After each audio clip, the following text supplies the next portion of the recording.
Good evening. I'm very excited to be here, and I wanted to start by asking you a question. What did you eat today? Can you make a mental picture of what you had for lunch or for one of your meals? This is something I had a while ago in Salina recently, and depending on where you're from, you might make a different mental picture of what a meal looks like.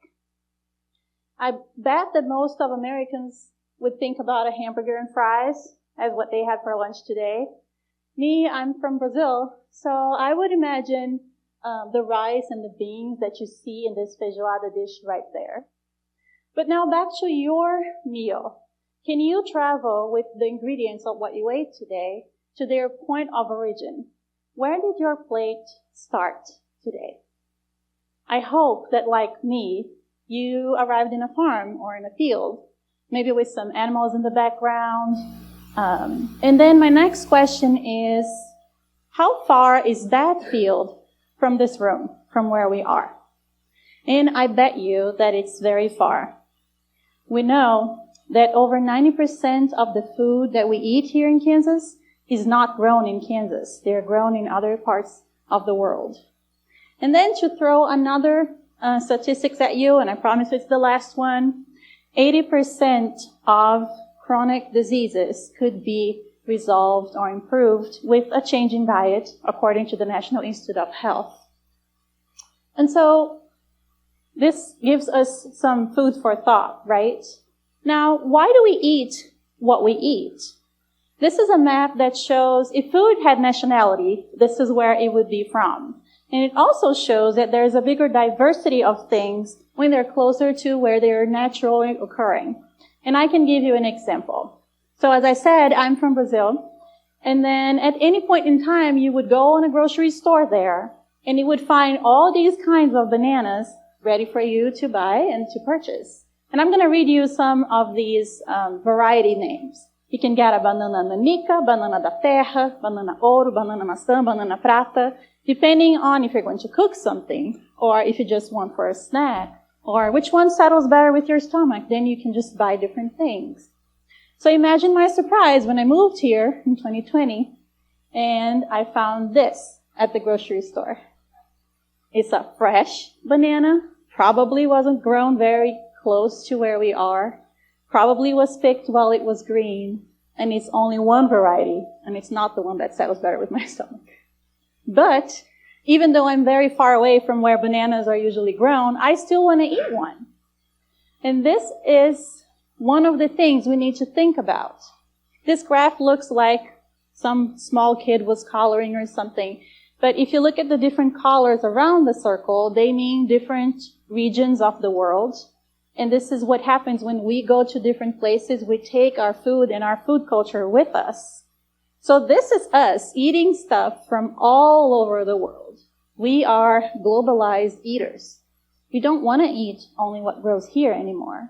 And we're globalized people. We're always moving from place to place. Now, what do we grow in here? This map shows places that make more money with food that we eat, with human food in green, and places that make more money with animal feed in red. And as you can see, we grow a lot of animal feed, and then probably those are the places where we import the foods that we eat, and also from other countries. The problem with that is that all this food that is grown far away from us, that needs to get on the road.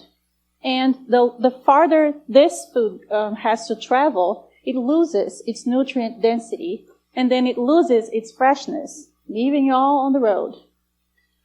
And also, we have to think about all the hands that participated in getting that food that you ate today. The hands that harvested, the hands that processed, that packaged, that drove or that traveled with that food, that sold and that cooked it for you. Let me give you another example. These are strawberry pickers in California, and they get paid by the box.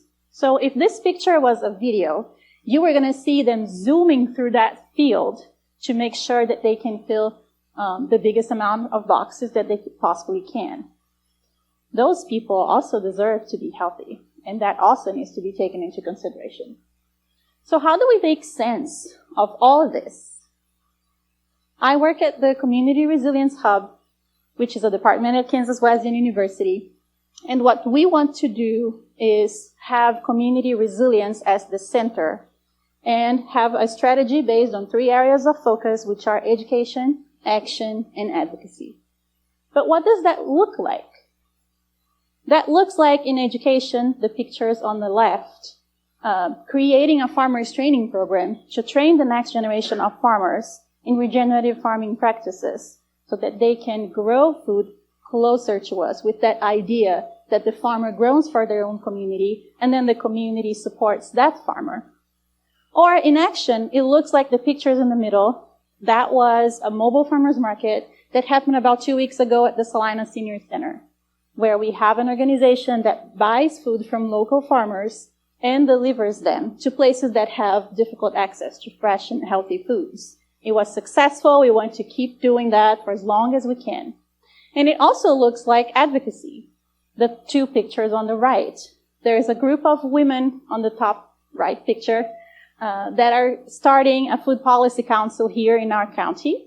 And then a group of a lot of people of different food policy councils that had an advocacy day at the Capitol.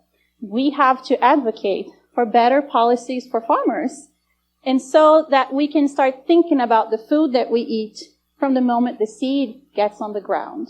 And then we can maybe fulfill our vision statement, which is equitable, prosperous, and collaborative communities. Thank you.